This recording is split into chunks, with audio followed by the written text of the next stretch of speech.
अस्सलाम वालेकुम स्टूडेंट्स आज हम 10th क्लास में first chapter number 9 chemical equilibrium start करेंगे। इसमें सबसे पहले इंट्रोडक्शन में आपको बता दूं कि जनरली जो है वो हम ये अज्यूम करते हैं कि most of the chemical and physical changes जो होती हैं वो ये प्रोसीड करती हैं कि वो कंप्लीट हो जाती हैं। जब भी कोई केमिकल और फिज़िकल चेंज होती है तो इसका मतलब ये होता है कि रिएक्शन कंप्लीट हो गई है। अब इसके कंप्लीट रिएक्शन की क्या डेफिनेशन है?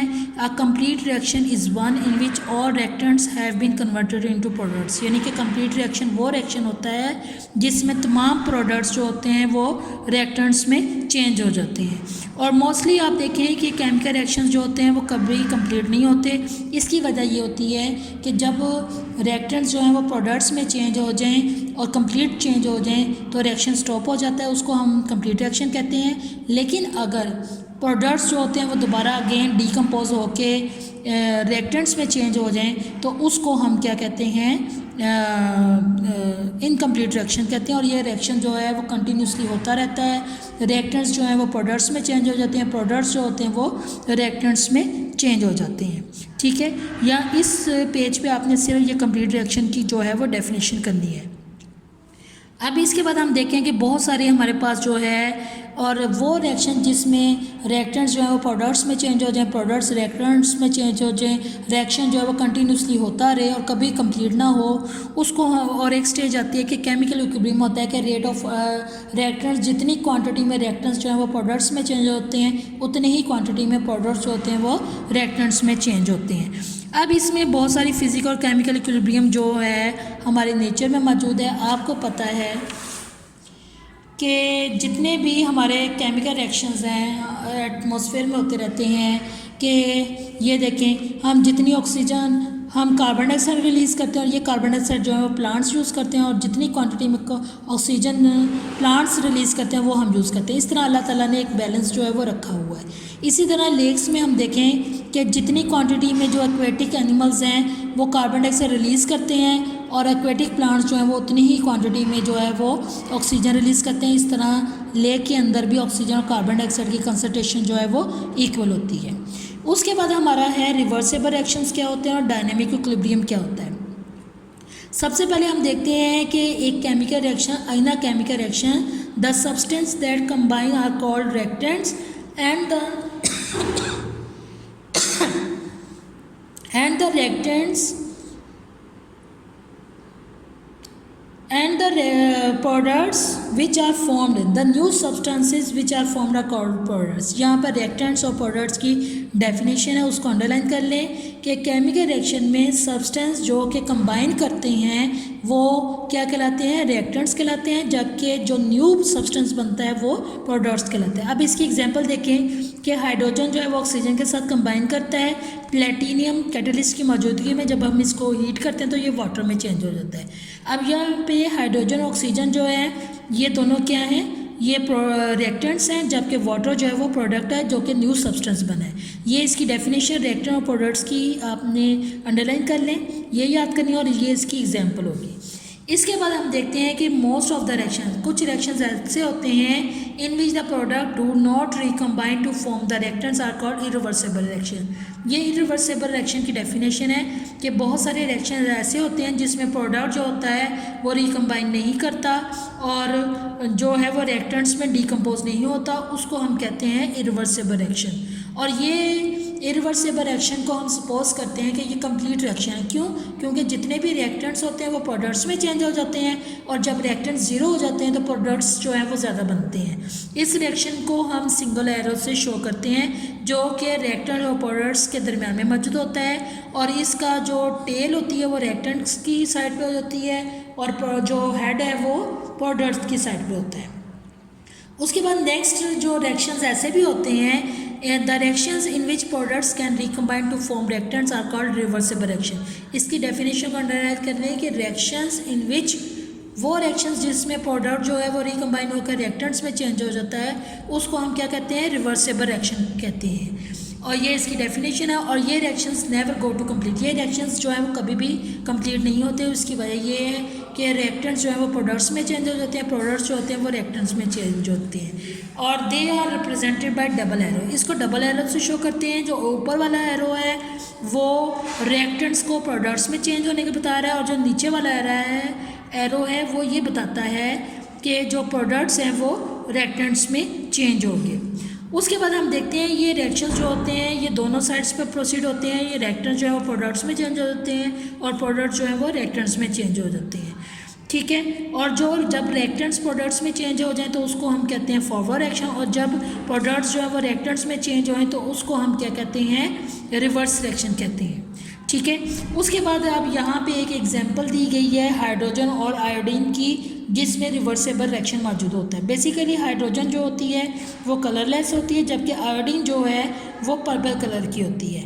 जब हम हाइड्रोजन और आयोडीन को एक क्लोज फ्लास्क के अंदर बंद करके करें तो हम देखते हैं कि ये दोनों जो है वो मिलकर जो है वो हाइड्रोजन आयोडाइड बनाएंगे। हाइड्रोजन और आयोडीन कंबाइन करके हाइड्रोजन आयोडाइड बना देगी। ये हमारा फॉरवर्ड रिएक्शन है, जिसमें रिएक्टेंट्स जो है वो मिलकर जो है वो प्रोडक्ट्स बना रहे हैं। अब नेक्स्ट क्या होगा कि जो हाइड्रोजन आयोडाइड है वो दोबारा डिकम्पोज होगी और वो किस में चेंज हो जाएगी, हाइड्रोजन और आयोडीन में। ये फॉरवर्ड रिएक्शन होगा और यहाँ पे प्रोडक्ट्स जो हैं वो रिएक्टेंट्स में चेंज हो रहे हैं, और ये रिवर्स रिएक्शन होगा। और ये ऑन द होल जो है वो दोनों रिएक्शंस को कंबाइन करके बताया गया है कि हाइड्रोजन आयोडीन के साथ मिलकर पहले फॉरवर्ड रिएक्शन में हाइड्रोजन आयोडाइड बना रहा है, और हाइड्रोजन आयोड जो है वो दोबारा डिकम्पोज होकर हाइड्रोजन और आयोडीन में चेंज हो रहा है, जिसको हम रिवर्स रिएक्शन कहते हैं। और आपने ये बात याद रखनी है कि ये जो रिवर्सेबल रिएक्शन है ये हमेशा एक क्लोज्ड वेसल के अंदर होता है,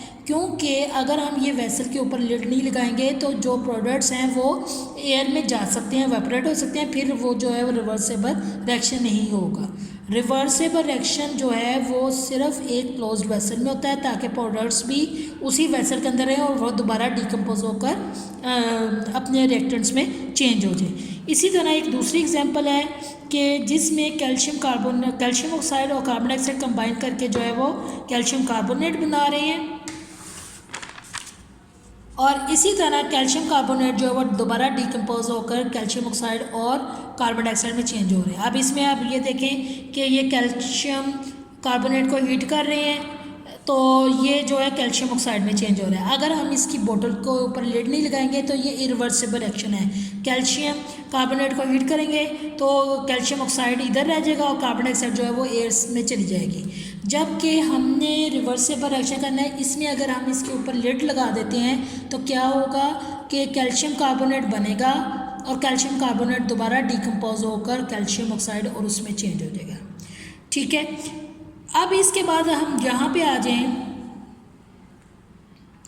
अब यहाँ पे है कि एक स्टेज रिवर्सेबल रिएक्शन में एक स्टेज ऐसी आती है जब रेट ऑफ फॉरवर्ड रिएक्शन और रेट ऑफ रिवर्स रिएक्शन जो है वो इक्वली इन अमाउंट हो जाते हैं, लेकिन ऑपोजिट डायरेक्शन में होते हैं। ऑपोजिट डायरेक्शन का मतलब होता है कैल्शियम कार्बोनेट जो है वो कैल्शियम ऑक्साइड और कार्बन डाइऑक्साइड में चेंज हो जाता है, और इसी दौरान जो है calcium oxide carbon dioxide combine करके कैल्शियम कार्बोनेट बनाता है। शुरू में रिएक्टेंट की क्वांटिटी ज़्यादा होती है और प्रोडक्ट की कम होती है, लेकिन एक स्टेज आती है जब रिएक्टेंट और प्रोडक्ट्स इक्वल इन अमाउंट होते हैं और दोनों का जो रिएक्टेंट्स का प्रोडक्ट्स में चेंज होने का और प्रोडक्ट्स का रिएक्टेंट्स में चेंज होने का जो रेट होता है वो इक्वल हो जाता है। उस स्टेज को हम कहते हैं कि केमिकल इक्विलिब्रियम इस्टेब्लिश हो गया या डायनेमिक इक्विलिब्रियम इस्टेब्लिश हो गया। ये उसकी डेफिनेशन है कि when the rate of forward reaction takes place at the rate of reverse reaction the composition of reaction mixture remains constant. कि जब रेट ऑफ फॉरवर्ड रिएक्शन और रेट ऑफ रिवर्स रिएक्शन जो है वो इक्वल हो जाता है तो जो मिक्सचर है उसके अंदर प्रोडक्ट्स और रिएक्टेंट्स की क्वांटिटी जो है वो इक्वल हो जाती है, ठीक है। और उस स्टेज को हम क्या कहते हैं कि केमिकल इक्विलिब्रियम स्टेट जो है वो स्टैब्लिश हो जाती है। अब उसकी दो पॉसिबिलिटीज़ हैं। एक तो होता है कि when reaction cease to proceed, जब रिएक्शन जो है वो आगे फर्दर नहीं होता तो उसको हम कहते हैं स्टैटिक इक्विलिब्रियम। स्टैटिक इक्विलिब्रियम का मतलब होता है कि रिएक्शन जो है बिल्कुल स्टॉप हो जाता है, और ये मोस्टली जो है ये एक फिजिकल फिनोमेना है। आप देखें कि एक बिल्डिंग है, अगर वो खड़ी है एयर के अंदर, वो किस वजह से खड़ी है? उसकी वजह ये होती है कि बिल्डिंग अगर इस तरह है तो इसके इस साइड पे जितनी फोर्सेस अप्लाई हो रही होती हैं उधर से भी उतनी फोर्सेस अप्लाई हो रही हैं, जिसकी वजह से बिल्डिंग जो है वो ऐसे स्ट्रेट खड़ी होती है। अगर इस साइड से राइट साइड से फोर्सेस ज़्यादा हो और लेफ्ट साइड पे फोर्सेस कम हो तो बिल्डिंग जो है वो बिल्कुल गिर जाए। तो चूंकि बिल्डिंग स्टील है, इसका मतलब दोनों साइड पर फोर्सेस जो हैं वो इक्वल अमाउंट में लग रही हैं, जिसकी वजह से बिल्डिंग स्टील है और ये एक स्टैटिक इक्विलिब्रियम की एग्जांपल है। अब इसके बाद आप देखें कि ये डायनेमिक इक्विलिब्रियम स्टेट की डेफिनेशन है कि when reaction does not stop only the rate of forward and reverse reaction becomes equal to each other but take place in opposite direction, उसको हम कहेंगे डायनेमिक इक्विलिब्रियम स्टेट। यानी कि rate of forward reaction और rate of reverse reaction जो है वो equal in amount हो लेकिन अपोजिट डायरेक्शन में। ये राइट टू लेफ्ट होगा, लेफ्ट टू राइट होगा और ये राइट टू लेफ्ट होगा, तो उसको हम कहेंगे डायनेमिक इक्विलिब्रियम स्टेट। इसकी डेफिनेशन को अंडरलाइन कर लीजिएगा और ये उसकी क्वेश्चन है कि rate of forward reaction is equal to rate of reverse reaction. ठीक है, ये दोनों डेफिनेशन, स्टैटिक इक्विलिब्रियम की डेफिनेशन, केमिकल इक्विलिब्रियम स्टेट की डेफिनेशन और डायनेमिक इक्विलिब्रियम स्टेट की डेफिनेशन आपने इसमें से अच्छे तरीके से याद करनी है। अब इसके बाद हम देखते हैं नेक्स्ट पेज।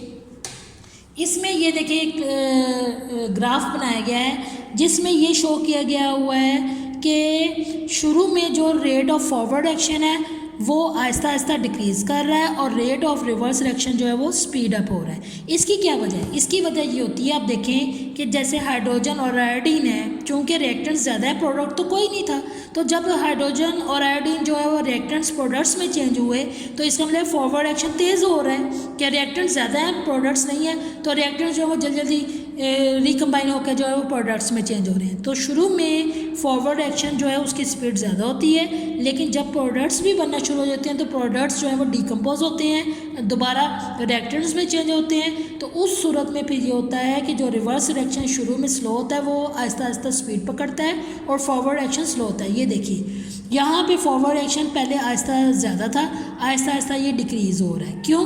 क्योंकि रिएक्टेंट्स यूज़ हो रहे हैं और प्रोडक्ट्स बना रहे हैं। अब यहाँ पे जो हमारा रिवर्स रिएक्शन है वो शुरू में स्लो है। क्यों? क्योंकि हमारे पास प्रोडक्ट्स नहीं है जो कि रिकम्बाइन करके रिएक्टेंट्स बनाए। जब प्रोडक्ट्स बनते हैं तो आहिस्ता आहिस्ता वो इंक्रीज़ होता है और एक स्टेज ऐसी आती है जब दोनों रेट ऑफ फॉरवर्ड रिएक्शन और रिवर्स रिएक्शन जो है वो इक्वल इन अमाउंट हो जाते हैं। और इस स्टेज को यहाँ पे जब दोनों का रेट इक्वल हो जाता है तो उसको हम कहते हैं कि डायनेमिक इक्विलिब्रियम स्टेट जो है वो इस्टेब्लिश हो जाती है।